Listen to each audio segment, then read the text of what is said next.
In a meritocratic society, leaders are chosen based on their abilities, credentials, and proven track records.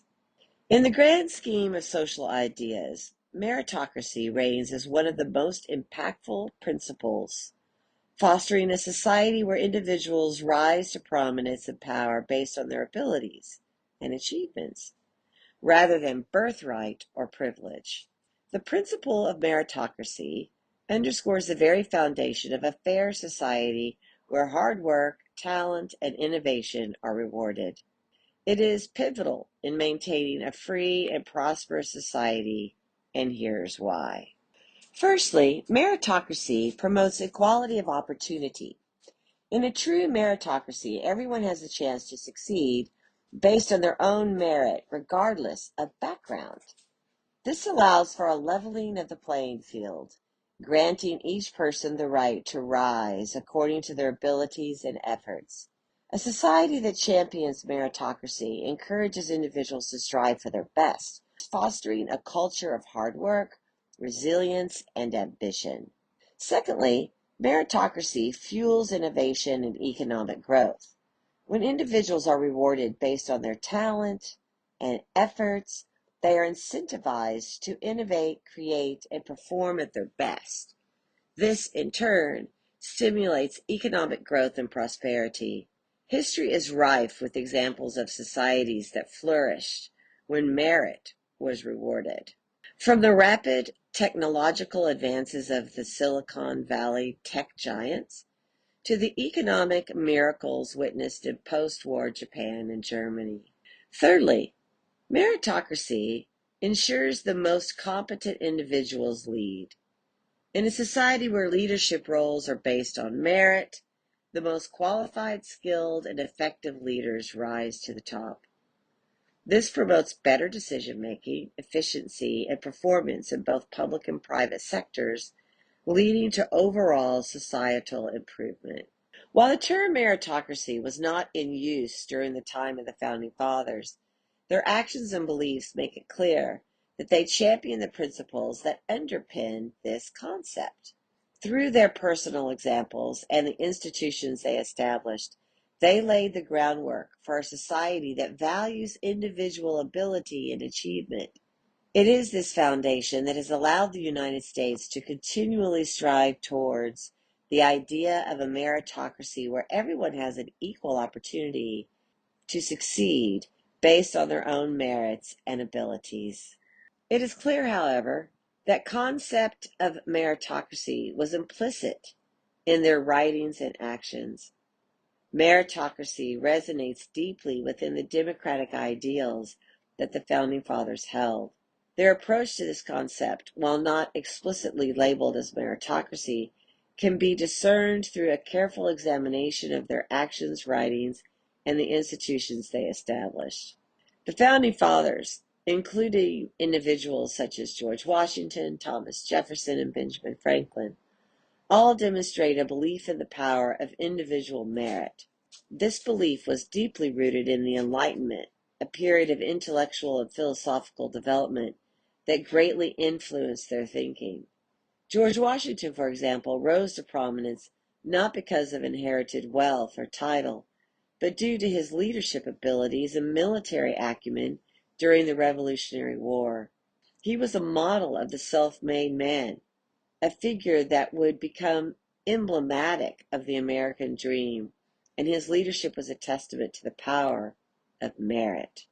Thomas Jefferson, the principal author of the Declaration of Independence, held a belief in the natural rights of man.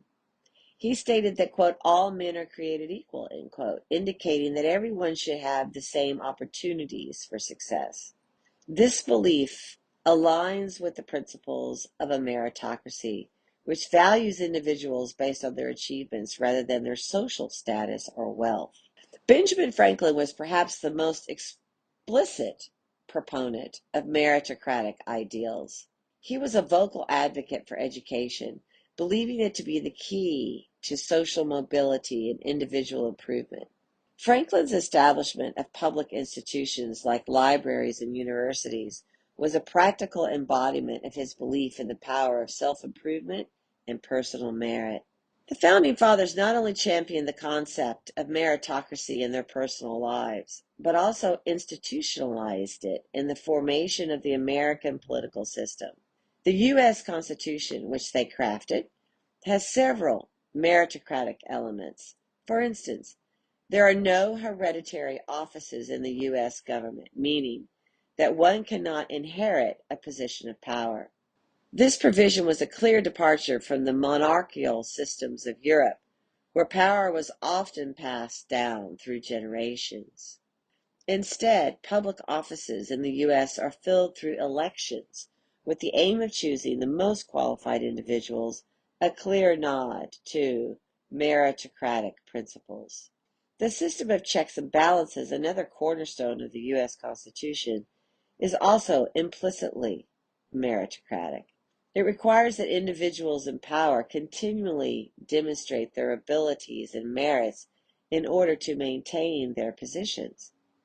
This system promotes accountability and discourages complacency, further emphasizing the importance of merit over inherited status.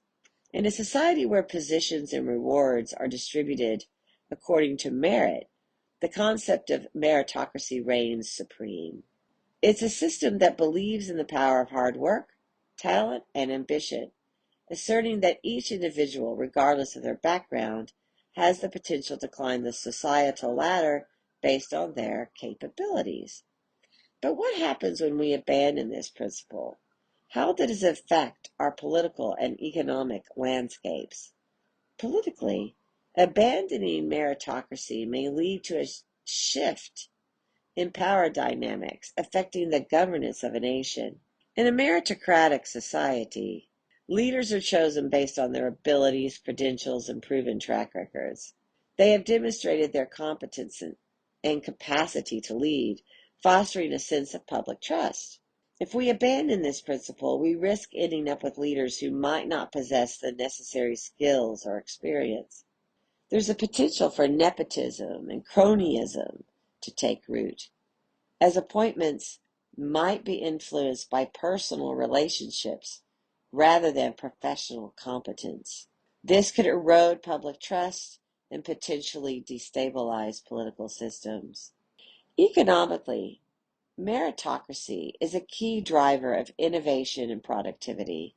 When rewards and advancements are tied to performance, it encourages individuals to improve their skills, innovate, and work efficiency.